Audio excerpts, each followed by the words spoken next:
ఎక్కడ పుట్టారు, ఎక్కడ చదువుకున్నారు, ఏ ఊరు మీది? మాది Ayithanagar sir, Tenali, Guntur district. Like నేను చదువుకుంది Telugu medium sir, 10th class దాకా. తర్వాత డిప్లొమా చేశాను గుంటూరు విజయవాడ పాలిటెక్నిక్ కాలేజీలో.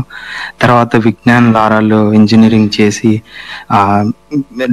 మాస్టర్స్కి వచ్చాను సార్ కెనడా.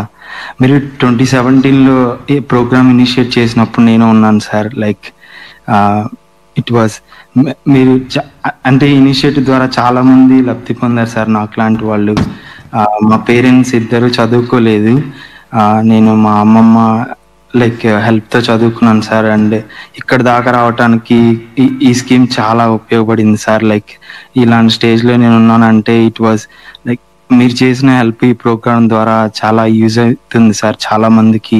మా ఫ్యామిలీ అంతా లైక్ ఈ స్టేజ్కి ఉన్నారంటే it was a turning point in my life sir. So I want to be grateful.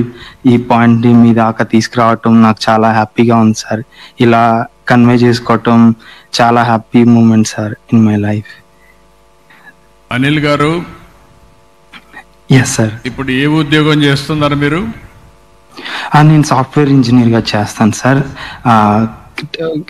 ఇక్కడ సాఫ్ట్వేర్ ఇంజనీర్ చేస్తాను సార్, ఇక్కడ కెనడాలో, టొరంటోలో. ఎన్ని సంవత్సరాల నుంచి పనిచేస్తున్నారు?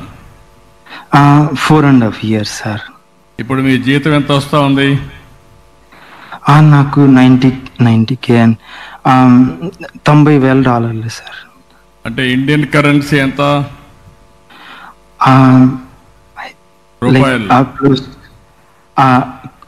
క్లోజ్ టు 60 lakhs, 50 నుంచి 60 లక్షలు సార్. 60 లక్షలు వస్తూ ఉంది. అవును సార్. మీ తల్లి తండ్రి ఎంత సంపాదించేవాళ్ళు?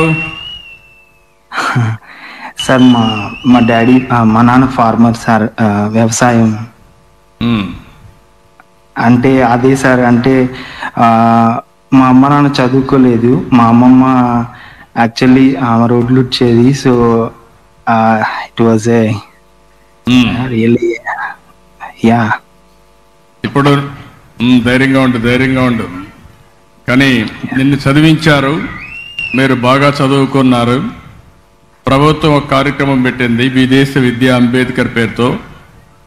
దాన్ని అందిపుచ్చుకున్నారు. 10 లక్షల రూపాయలు. అప్పట్లో ఎంత ఇచ్చాం? 10 లక్షలు ఇచ్చాము మీకు? అవును సార్, 10 లక్షలు. 10 లక్షలు ఇచ్చాం. నువ్వు కెనడాలో సెటిల్ అయ్యావు. 10 లక్షలు ఇచ్చిన దానికి నువ్వు 60 లక్షలు సంపాదిస్తున్నావు. చాలా గర్వపడుతున్నా. అది మీకుండే తెలివితేటలు. ఈరోజు కెనడా దేశంలో మన కుర్రవాళ్ళు 60 లక్షల రూపాయలు సంపాదిస్తున్నాడు, అది కూడా 4.5 సంవత్సరాల్లో. భవిష్యత్తులో 1 కోటి రూపాయలు మినిమం ఆదాయం వస్తుంది. ఆ తర్వాత ఇంకా పెంచుతాడు. అంటే ఎంత ప్రభావం చూపిస్తున్నారు మీరు గుర్తుపెట్టుకోవాల్సిన అవసరం ఉంది. నేను అందుకే ఎప్పుడు చెప్తాను, వీళ్ళంతా మట్టిలో మాణిక్యాలు. ఈ కుర్రాన్ని కూడా హిస్టరీ మీరు ఒకసారి చూస్తే, ఒక పేద కుటుంబం, ఇప్పుడే అతను చెప్పాడు, ఒక మాల కుటుంబంలో పుట్టి తల్లిదండ్రులు చదువుకోకపోయినా పట్టుదలగా చదువుకొని ప్రభుత్వం ఇచ్చినటువంటి సహకారాన్ని తీసుకొని ఈరోజు మొత్తం కెనడాకి వెళ్ళి కెనడాలో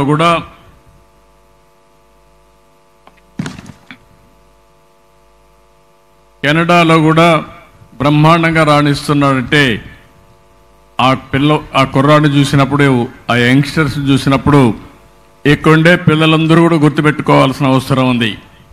మీరందరూ కూడా పుట్టుకతో పెద్దగా పుట్టరు, పేద కుటుంబాలనే పుడతారు. కానీ మట్టిలో మాణిక్యాలుగా తయారయ్యే అవకాశం ఉంటుంది బాగా చదువుకుంటే. అదే నా తాపత్రయం.